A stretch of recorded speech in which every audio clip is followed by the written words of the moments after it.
Welcome to the Creative Plan Podcast Network.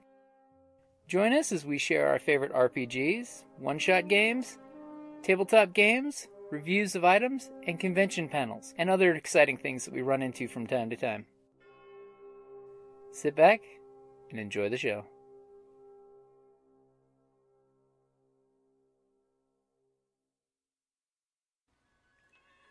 Hi, this is Kellie, aka Trixie from Ragnarok and Roll, a Scion to Ragnarok story, and Tilda Wimblewick from D&D Journey of the 5th Edition. First off, I would just like to say thank you to everyone for listening to our varied adventures, as well as for rating us on iTunes and RPGpodcast.com. If you haven't rated us yet, we would greatly appreciate it if you could. And if you're looking for more ways to support our efforts, we are now on Patreon, a great site where you can help us continue making more podcasts, as well as some special surprises for our patrons. If you can, please look us up at www.patreon.com/cppn. Every little bit helps. And again, thank you for listening. So, Evie. Yes, sir. For RPGaDay2018, how about you lead us off with the first question for today, which is for the 9th. How has a game surprised you? Ooh. How has a game surprised me? Uh-huh. In the RPG decisions. Yeah, that even when you have 4 people and 2 of them roll 1s, you can still pull a victory out. That it really does depend on teamwork. Teamwork makes RPG dream work? Yes, it does. Teamwork is what actually does it. You can play solo games online, you can play solo stuff all the time, but the teamwork is really the whole point of it. Nice. And cooperative play. It is cooperative, and you've got each other's backs. That's a good thing. And it's a very good thing. Surprises me how every time I see an RPG group all band together when the shit hits the fan, how all of a sudden they all hunker down to kick ass and take names together. Even though 5 minutes earlier they were at each other's throats for a magic ring. Oh, yeah. And even though you have a rogue that has stolen a bag of holding and didn't even tell her partners, him, Surprise! She still hasn't emptied the bag of holding yet, so she doesn't even know what's in it still. I know.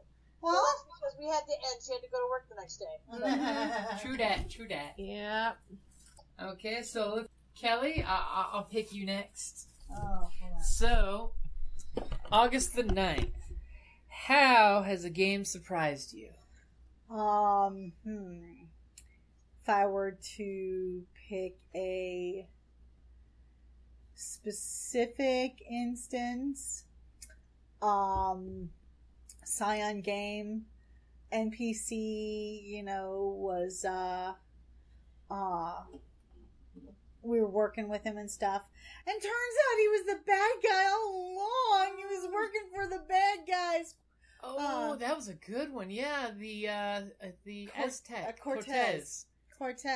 So, and the thing is, he wasn't really working for the Titans, but he was a bad guy. Yeah, and the thing is, my character was doing extra jobs for him. So it's like he's even in one. A couple of them were even written into one of my extra stories. But it's like, and then all this time I thought he was just this really great guy. He was Cortez. But no, turns out he was farming scions for Titans. Like untapped untapped scions who weren't tapped by the divine parent can be tapped by other gods or Titans. Okay? They become adopted, basically. Right. And then it turns out all this time that we've been trying to fight that Titan spawn. He's been out, and he had me going out looking for I was like, what? When Jen told me that, I was floored. Yeah, in-game she never found out. Oh my god. This was out of game knowledge, but This is still, after the it game wrapped up. surprised I'm me. like, oh, by the way, Cortez, total evil corporate businessman using scions for his own usage. Oh my gosh. Yeah, I was like, what? Oh his mother was the goddess of filth, and you know, so he was corporate scum. Yeah. She was filth. He was corporate scum. Oh my god. And the dwarf surprised me. Oh yeah, the dwarf. Shouldn't have, but like, my character had made a deal with a dwarf, for a enchanted item, but the guy planted a booby trap in it. Uh-oh. Oh no! Yeah. Magical chastity belt. Yeah, I asked for a pretty piece of jewelry that, you know, I forget that would increase my armor and that type of stuff. I wanted protection because my character has no physical, you know what I mean? Right. So in agreement, you know, I'd spend the week with him. So sure enough, he gives me this pretty belly chain, gorgeous. And it's like, okay, now if you press here, it does this. If you press this gem, it does that. Press the button, and it friggin' put a magic chastity belt on me. And he refused to take it off. Just about, you could have knocked me over with a feather. I was so, you know. It was because the dwarf was told by his father he had to succeed at the mission or bring his head back on a platter. Oh, well. So this young dwarf prince had to do what he had to do to win the MacGuffin. Yeah, well, totally floored me. That would shock me too. On the plus side, the MacGuffin caused the dwarf to get hit by a meteorite, so... Oh, well, there's that. So, Sandy, when has a game surprised you? I think it was more like I surprised the game. Yeah. If you're talking on the Viking River cruise, yes. She pretty much shocked the hell out of every single player. Kellie was losing her shit. Trevor was laughing a giggle fit under the table. Because his grandmother was going psychotic. No, he just wanted me to use my brain. Yes, and one of her two boy toys was getting too clingy. Yes. So Her character had two boyfriends on the had two boyfriends, but hey, On the she ship? was a Valkyrie kind of babe. here. Yes. A scion of Nord. Yeah, scion of Nord, and so she dropped a few ancient episodes that nobody had realized. Why her stepfather was always giving her money, so so everybody's jaw dropped, and She has a very, very dark, tragic, Apparently, from her description, effed her up. stepdad and her. No. There's some blackmail material. I've heard the background from Kellie. Yeah. It's dark. So, It's super dark. Yeah, it was like I just. Go back Just and listen to don't the know where it episode if came you don't from. get this. So I no surprised spoilers. him. You have to watch, listen. You listen to the ocean wreck. I surprised everybody. Yeah? Yeah. Yep. So I'd say that was. And it fit right into the next storyline. Yes. Yeah, and we should really get him to cough up more money. Seems legit. Yeah. So, Super dark. Well, I think you're missing the innuendos that are flying around. Well, we'll clue you in later. Yeah, he owed me. Services rendered kind of thing. Yeah. He should have been behind bars. He should have been in prison. I caught some of it. I did get some of that. Okay. People cough up money for that shit. Oh, yes. But the whole thing of it was, he kept saying, well, think of something.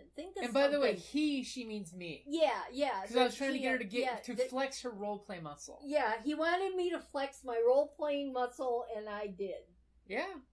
And literally, it went from her character being very quiet and in the background, except for occasionally, having little throwouts. Killing. Yeah, basically she was quiet She was and a killing Navy people. SEAL, so to be fair. And then She's all of very a good at sudden, it. she opened up, and everyone at the table had the EBGBs, and she basically ended up with the scene of her throwing one of her boyfriends against the door by the throat, saying, "Leave." Yes. Well, sometimes Mom isn't that kind of how it just goes. Yeah, you just gotta work through your issues, I mean, just get the fuck out of my house. Right, yeah, you just, when you're 6'4" and you're, Built like a Viking shield. Yeah. man. Understand. Right. You're a Valkyrie. Yeah. Okay, he just would not get the whole leave me alone thing. It can be difficult. He was clinging. It was clinging. Yeah, yeah. We don't like the We clinging. don't need any of these codependent boyfriends. No. Ideally. Sadly, what it was he was fate bound to you because you used a legend around him that he Yes. actually fate bound to Yes. a legend for Scion. But Yes. that's how you chose to interpret the clinginess. Yeah. And what were we doing with the dwarves? That was when you were in Budapest. Oh yes, Those Budapest. doors. Buddha and Pest. Yeah. Yeah. When you remember Yeah. the auction that Loki sent you guys Yes, there to yes, go to. Yes. With the explicit directions of go, bid on the item, but I don't want you to win it. No, he didn't say that. If he had said that, I wouldn't have done it. No, that was my surprise. That would be too direct for Loki. It's alright. He's dead now. Yeah, that's true. Thanks, Thanos. Wrong universe. My Loki's still alive. Somebody that is dead to us. Oh, spoiler about a movie. It was sort of I was referencing a movie. It was kind of a mic drop moment. Yeah. Oh, okay. So, Joclyne, Yes. what's your biggest surprise? There have been so many. So many great games. I think one of my biggest surprises was as a GM, and I had set up this dungeon that I thought would be really easy, or at least I thought one section of it was going to be really easy, that my players just had to get through some simple locks, and somehow they all kept I've heard about this one. rolling critical fails at the worst time. So I had to roll with the dice, as it were, and it got worse and worse and worse, and I accidentally had to cut off one of the player's hands. I really did not want to kill the player, and so the question was, they kept failing and getting stuck in this lock and this trap. Just know he doesn't resent you for that. Oh, that's real good, because I was shocked and appalled at the direction the game was going. This was supposed to be a very, Easy. it was supposed to be easy, and so I had them roll on the lock, sort of, form. They didn't have to, roll extraordinarily well, but not a critical failure. And when he rolled a critical failure, suddenly had to come up with something that would happen. So I had the lock close on his hands like a trap. And then I upped the complexity of the mechanism. And I tried to hint that now it was a group activity figuring out the lock problem because their thief was trapped in the lock. And the group did not necessarily pick up on my hints. And they made choices. Or they didn't want to get anywhere near that damn lock. And then there were more fails. And then I had him trapped in this lock, and it needed to do something. And I really did not want him to die in the lock, so I cut off his hands. As you have to sometimes. It was the least bad thing. There had to be some kind of consequence. Yeah. If there was a dice roll, there has to be consequence. That was the consequence. And boy, did I get a lot of feedback after that session on how to handle things like that and make it so that my characters would not suffer too much. I was like, I'm not a killer. I'm not a killer GM. No. I try not to get anybody hurt. Is it my fault that y'all failed every fucking dice roll? It is not. Every single one? And it wasn't like minor fails, in which case I would have been like, that's fine. We're getting through the door. Critical fails. It was critical fails again and again and again. Mm-hmm.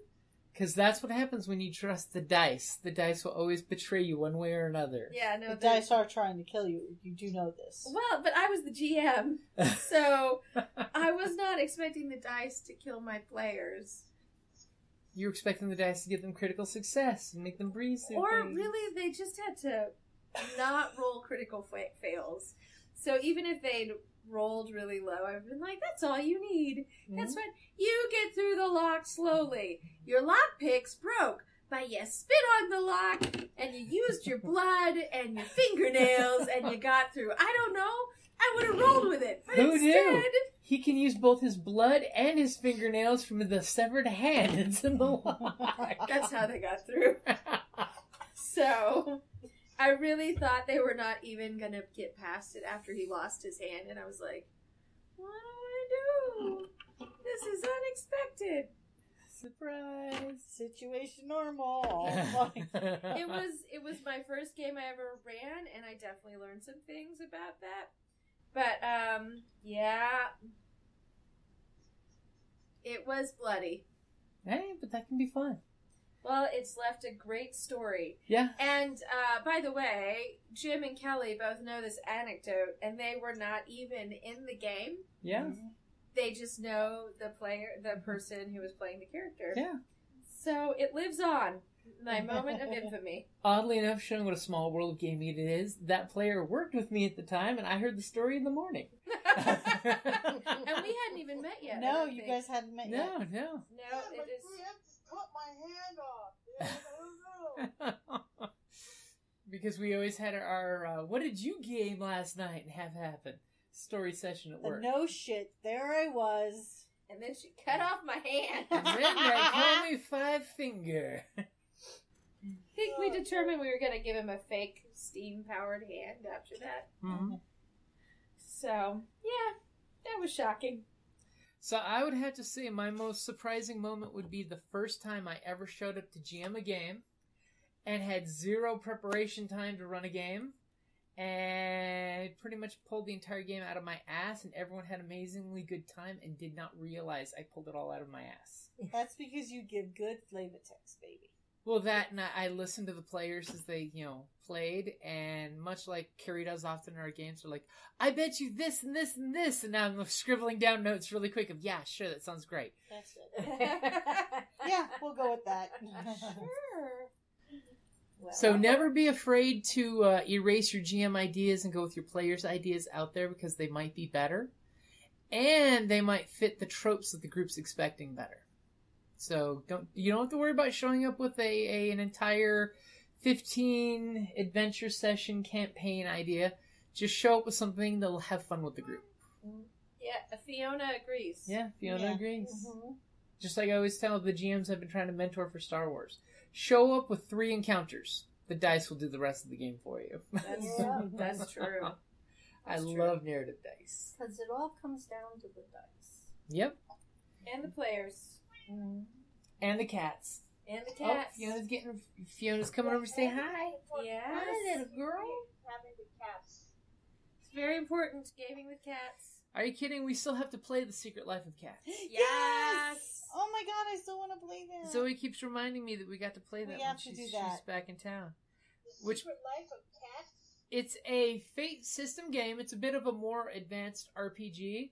But the concept is that you're playing cats, and cats are actually magical creatures. They have different schools of magic. And we protect our burdens, who are our humans, from magical Because attacks. there's evil things. Think The Secret of Nim, but in reverse, that the rats and things are evil. Okay. And the cats are good. But why have we not been playing that? Well, it's the Fate system, so it uses funny dice compared to what you're used to. And it's a little less character sheety and more aspecty. Once you get a little more experience, we will show you the Fate system. It's a great system, but it's good to have some gaming under your belt first. Yep. It's Except there, we're doing one, okay? okay. Okay. And it's one of those two that you create aspects on the table, and it might be a little more difficult for you to keep track of what's on the table and play. But the Fate system is, Sexy. huh? Aspects are sexy. Aspects are super sexy. Because you could have an aspect as a cat saying "sexy as shit" could be your aspect. That's Fiona's aspect right Yeah, now. that's what she's playing. It's a super easy system, but it's a complex system. So that covers August the 9th. How has a game surprised you? So many ways. So many ways. Like a cat. Full of surprises. Down in the depths of the mountain, we dwarves spend our time forging powerful weapons, mining precious gems and metals, and feasting like kings. But after a day of digging for the next Arkenstone, this dwarf likes to come home to a package full of loot. Dungeon Crate is a monthly subscription box service forged specifically for RPG and tabletop gamers. Miniatures, dice, tokens, coins, maps, modules, terrain pieces, handcrafted items, RPG jewelry, and more are yours for only a few gold per month. You even get a digital crate along with a physical one as an added bonus. So are you brave enough to reward yourself with a Dungeon Crate? By Morden's beard, I hope so. DungeonCrate.com. Let the adventure begin.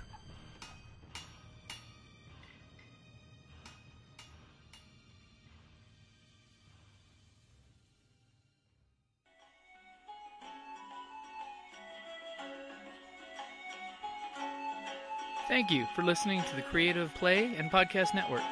And feel free to enjoy our other shows, such as D&D Journey of the 5th Edition and Scion Ragnarok and Roll, a Scion hero to Ragnarok story. Thank you for listening.